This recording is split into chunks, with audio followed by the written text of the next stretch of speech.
So hey guys, I'm back after the Mid-Autumn Festival and I hope you guys are having a nice time as well. So today we're going to talk about the three subclasses that I really want to try out and why I think you should try it too.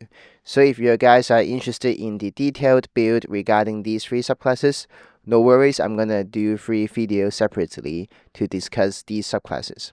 So we're gonna start with the Artificer, and I think in terms of the Artificer, it is a very underrated class that people may not be too familiar with because it's not from the player's handbook.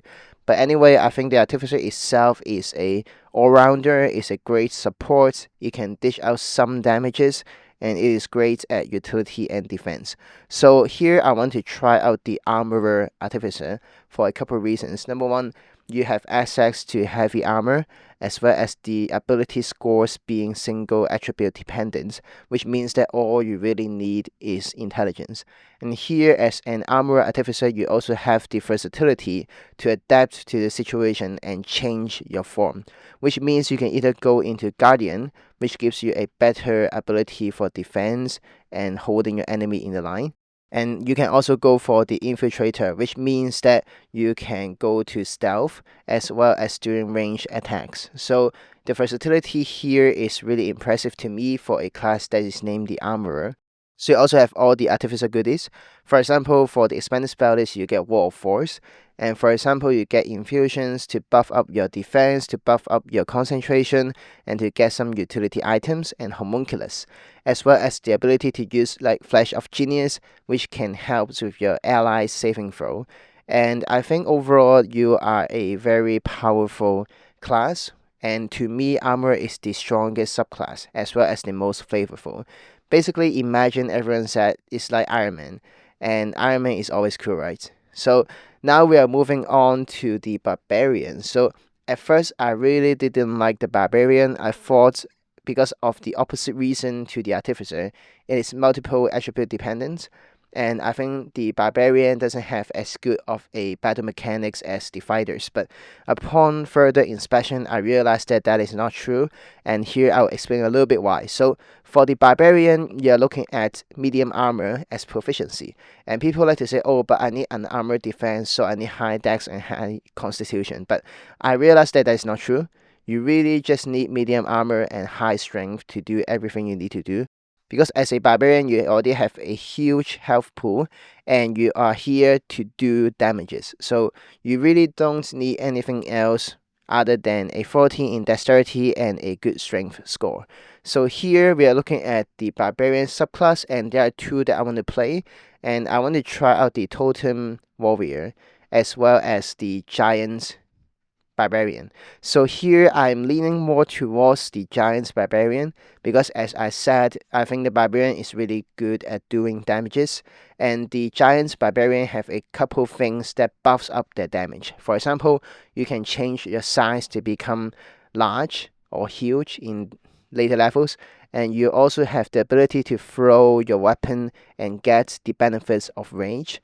You can also infuse your items, your weapons with elemental boons, like changing it into fire, lightning, thunder, etc. So it gives your barbarian a lot more flavor as well as option when you are in combat, especially if your target is out of reach and you really want to throw your weapon to do extra damages.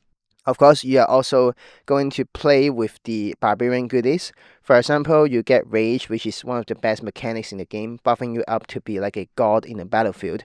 You get increased movement, some proficiencies. You also get stuff like Brutal Critical, which allows you to hit harder on a critical hit. And overall, I think the Barbarian is just a very solid class that dish out a lot of damages and is very intimidating in the battlefield. You are likely to be the last man standing. So lastly, we are going to end the video with a Druid. And as you know, Druid is a great class, and there are so many great subclasses to play. So for me, I prefer the Stars Druid to be my next target for gameplay. So the reason being that as a Druid, I think you have all the things you need to be powerful. You're a very versatile class, you're great at support, great at summons, damage, as well as control. So for a Stars Druid, you can use your wild shape to do something different, and you are able to turn yourself into a starry form. So in Styrofoam, there are 3 modes. You are able to turn into an archer, which allows you to shoot from a distance as a bonus action every turn. You're able to heal better as a chalice. And as dragon, you can protect your concentration. And at later levels, you can fly and hover a little bit. So overall, I think it just tunes up everything that is great about a druid. It does something different. And you also get some complementary abilities. For example, we and roll, allowing you to debuff your enemies or to buff your allies, as well as to get extra spells like guidance and guiding bolts. And you also get some resistances to physical damages at higher levels, and you can even change your styrofoams in every combat at level 10. So overall, Star Druid really attracts me. I think I just like the celestial implication of nature. I think it breaks the norm of what a druid can do. And I think this will be a very flavorful as well as powerful subclass for anyone to play.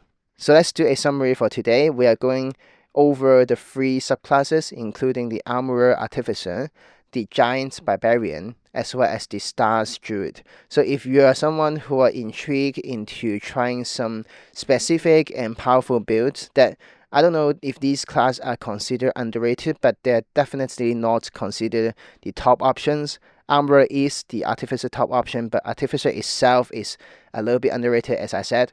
So if you are interested to try these build out, you can do some research and you can wait for my next couple videos expressing in detail why I think these 3 subclasses are worth mentioning and why they are so fun to play. So again, hope you guys have a great day, and I will see you next time. Signing out.